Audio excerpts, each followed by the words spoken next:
Man, how y'all feeling, man? I took a couple of days, compressed, decompressed, went to work, took a couple bad jokes, people giving me hugs, asking me how does that happen, 40-0.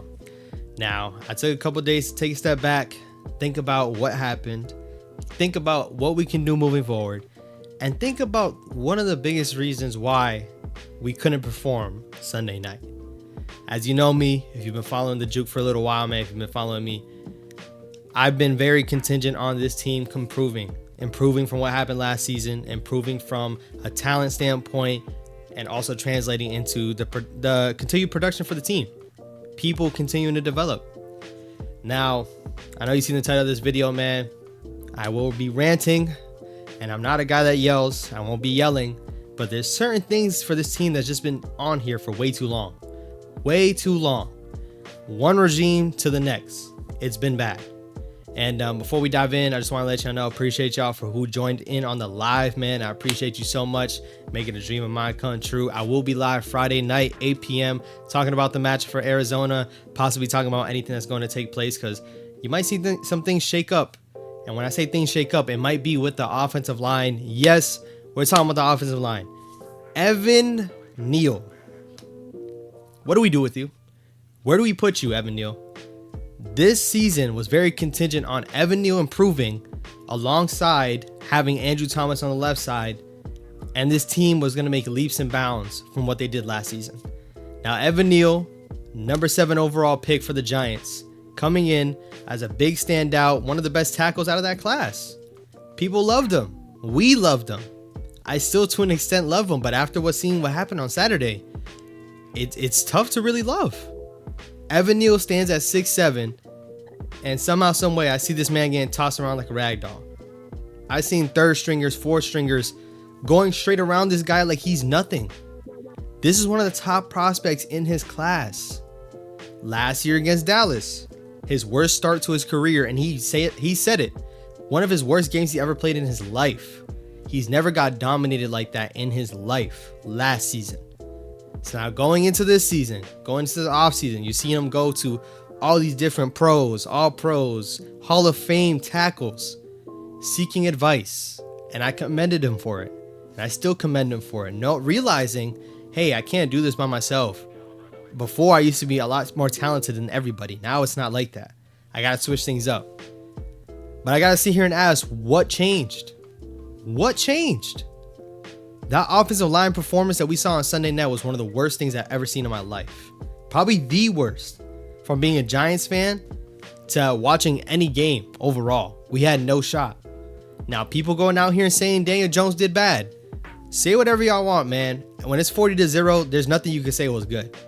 But I want you guys to let me know what quarterback is going to stand behind that offensive line and actually be productive.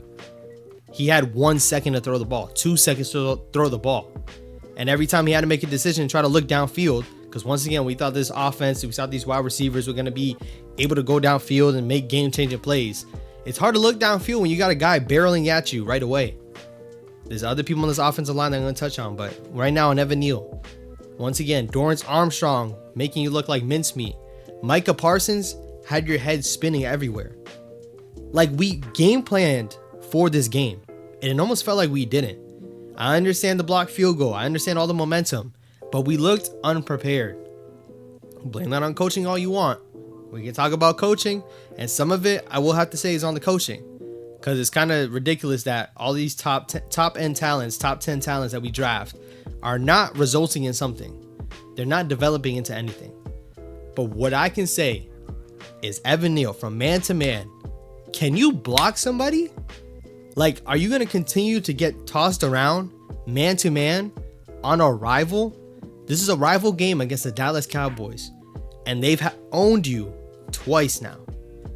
Twice they made you look like a rookie, still a rookie. They made you look like a little league left tackle, right tackle. It's just disappointing.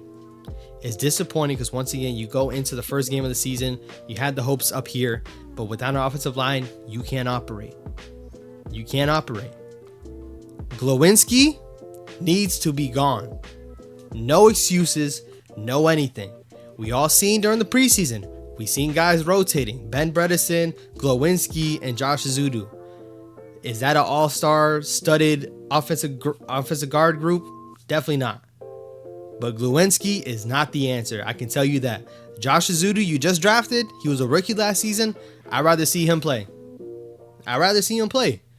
Glowinski was a guy that got money in free agency. Glowinski's the vet. And listen, what example is he setting? What example is he showing? Glowinski was just turning around and letting people go to Daniel Jones. Seen it too many times.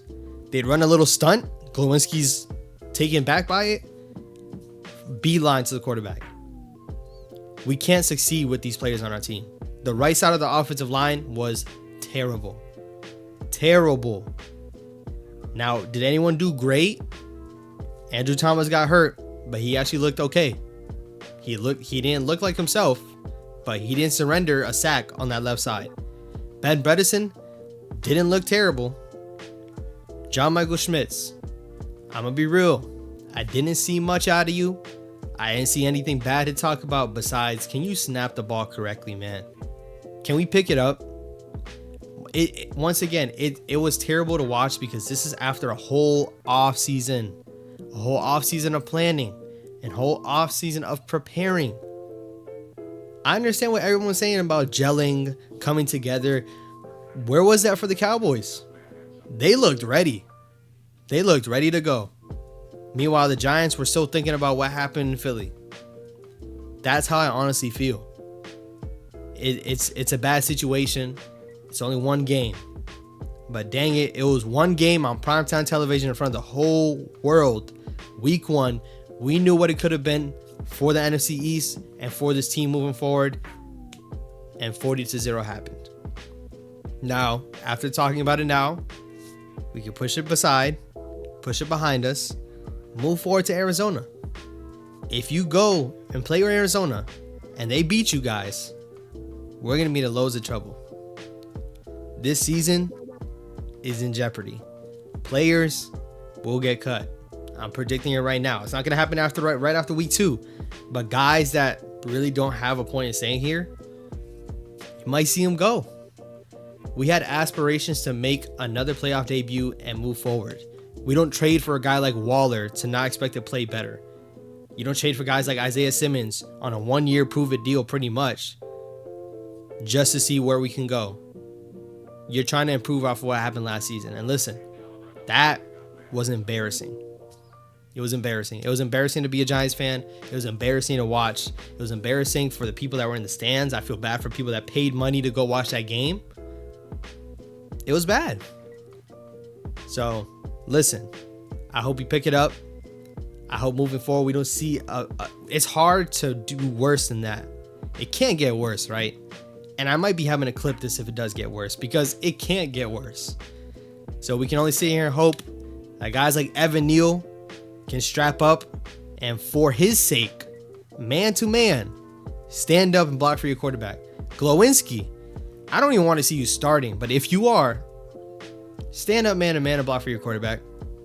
Have some pride. Last thing I want to touch on is the coaching. Mike Kafka, Brian Daboll, whoever you want to point at. Why did we stop running the ball? After that first series, running the ball the way we did, yes, the series fell apart, all those things happened. Why did we stop running the ball? We were down 6-0, not 60-0. We were down 6-0. We elected to go for a pass. It was incomplete, and now we're behind the sticks. We didn't run it again, and we didn't run it again. And by the next time you know it, the blink of an eye is 16-0. They have all the momentum. You need to go down the field, and you're not being able to get anything done. Running the ball, for some reason, was gone. Saquonbarkley had a great first drive. Daniel Jones making plays on his own was a great first drive. In my opinion, Dallas owns us, man. It's tough. Dallas owns us. Right now, mentally, it has to be in their head. They can say whatever they want. Prove it on the field. You can say whatever you want. We know what it is, but prove it on the field that is different. And we have yet to see that yet. So y'all let me know what y'all think down below, man. If you're with me, you're with me. If you're not, that's okay too. We have our opinions for a reason. I appreciate y'all for tuning in on this. Comment down below your thoughts. Road to 10K is still active, man. In the midst of all this, man, we still growing. So I appreciate y'all for tuning in once again. If you haven't seen my other videos, got more videos to the left right here. Giants, do better. I'll catch you on the next one. Go Big Blue.